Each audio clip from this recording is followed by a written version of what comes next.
사랑하는 수정동교회 성도 여러분, 안녕하십니까? 김병철 목사입니다. 10월 30일 금요일에 드리는 매일 묵상을 시작하겠습니다. 오늘 부르실 찬송가는 95장 나의 기쁨, 나의 소망 되신 주입니다. 찬송가는 영상을 잠시 멈추시고 개인적으로 부르시기 바랍니다. 하나님의 말씀은 고린도 후서 13장 9절에서 11절까지 말씀입니다. 신약성경 300쪽에 있습니다. 이제 제가 하나님의 말씀을 강독하겠습니다. 이것은 하나님의 말씀입니다. 하나님의 말씀에 경청하시기 바랍니다. 우리가 약할 때에 너희가 강한 것을 기뻐하고 또 이것을 위하여 구하니 곧 너희가 온전하게 되는 것이라.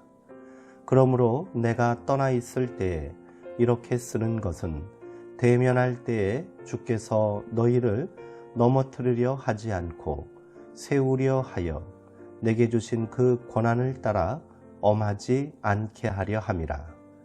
마지막으로 말하노니 형제들아 기뻐하라.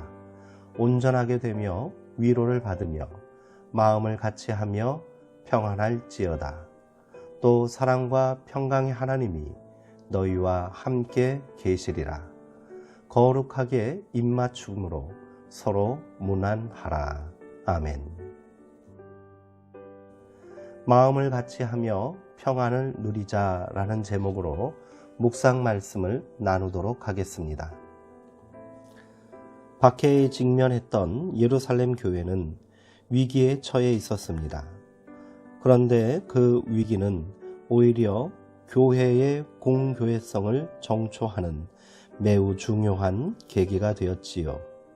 바울은 마게도냐 지방과 아가야 지방에 있는 교회들에게 예루살렘 교회를 돕기 위한 후원금 마련을 부탁했습니다.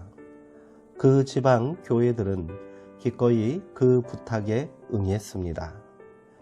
왜 우리의 헌금을 남모르는 이들을 위해 사용해야 되느냐는 저항은 없었습니다.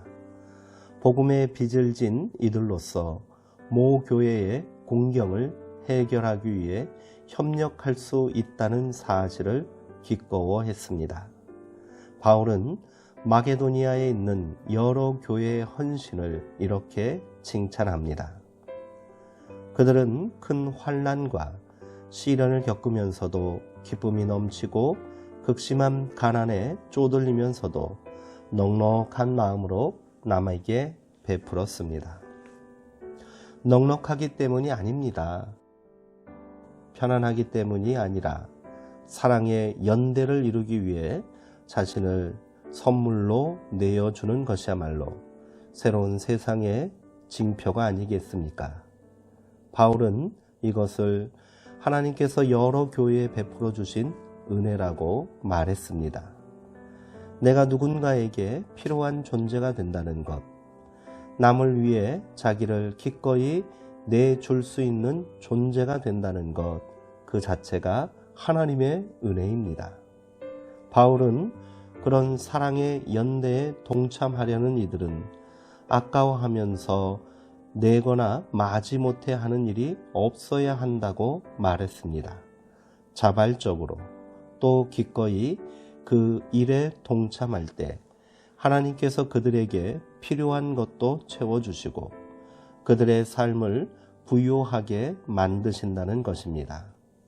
물론 그가 말하는 부유함은 원하는 모든 것을 할 수 있는 넉넉함이 아니라 나눌 수 있는 마음의 풍요로움입니다.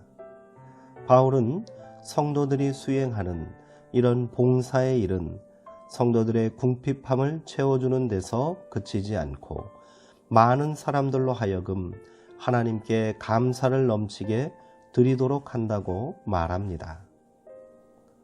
믿음으로 산다는 것은 하나님의 은총의 통로가 되는 것입니다. 그러나 잊지 말아야 할 것이 있습니다. 그 일을 통해 우리가 드러나지 말아야 한다는 겁니다. 헛된 칭찬을 구하거나 사람들 앞에 드러내기 위해 그런 일을 하는 순간 하나님의 영광은 가리워집니다. 사랑의 실천은 우리의 일이기도 하지만 하나님께서 우리를 통해 하시는 일임을 한순간도 잊지 말아야 합니다. 계산 없는 사랑의 실천은 다른 이들의 가슴에 감사와 그리움의 씨를 파종하는 일입니다. 그리움은 흐르고 흘러 낯선 이들을 하나로 이어줍니다. 김소월의 시 가는 길이 떠오릅니다. 그립다 말을 할까 하니 그리워 그냥 갈까 그래도 다시 더 한번 저 산에는 까마귀 들의 까마귀 서산에는 해진다고 지적입니다. 앞 강물 뒷강물 흐르는 물은 어서 따라오라고 따라가자고 흘러도 연달아 흐릅디다리여. 사심 없는 사랑은 흐르는 물이 되어 그리움을 품고 사는 이들의 마음을 하나로 이어줍니다. 하나님 나라의 시작은 그렇게 마련되는 것입니다. 기도하시겠습니다. 하나님, 막다른 골목과 끊어진 다리 그리고 높이 쌓아 올린 분리의 장벽 앞에 설 때면 영물 모를 쓸쓸함이 우리 가슴을 짓누릅니다. 마땅히 가야 할 길이 보이지 않는다는 것, 한 걸음 내디딜 자리가 없다는 것, 누군가에게 위험한 사람으로 규정된다는 것처럼 가슴 아린 일이 또 있겠습니까? 세상은 우리를 그렇게 철저하게 단자화하려 합니다. 하지만 주님은 우리가 한 호흡에서 나왔음을 잊지 말라 하십니다. 그래서인가요? 우리 속에는 근원을 알 수 없는 그리움이 있습니다. 그 그리움에 응답하는 사람들이 되게 하옵소서. 예수님의 이름으로 기도합니다. 아멘. 바울은 고린도 교회 성도들을 향해 우리가 약할 때에 너희가 강한 것을 기뻐하노라 라고 고백하고 있습니다. 바울 사도도 사람인지라 지치고 낙심할 때가 있었을 것입니다. 고린도 후서를 집필할 당시의 상황이 그랬습니다. 모두가 위로가 필요한 시간을 보내고 있습니다. 바울은 고린도 교회 성도들에게 마지막 안부를 전하며 형제들아 기뻐하라, 온전하게 되라 권면하고 있습니다. 형제 안에서 기쁨의 이유를 찾고 그것으로 온전한 믿음의 공동체를 이루라는 말입니다. 그 기쁨이 나눔과 섬김, 위로에서 나온다는 것은 당연한 것이지요. 그러기에 서로를 위로하고 위로받으며 복음 안에서 마음을 같이하여 평안하라고 축복합니다.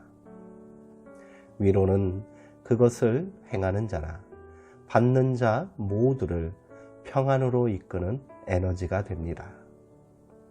오늘은 위로가 필요한 형제들에게 마음 한켠 따뜻하게 내어주면 어떨까요? 사랑하는 성도님들, 오늘도 평안하시고요. 주 안에서 강건하시기 바랍니다.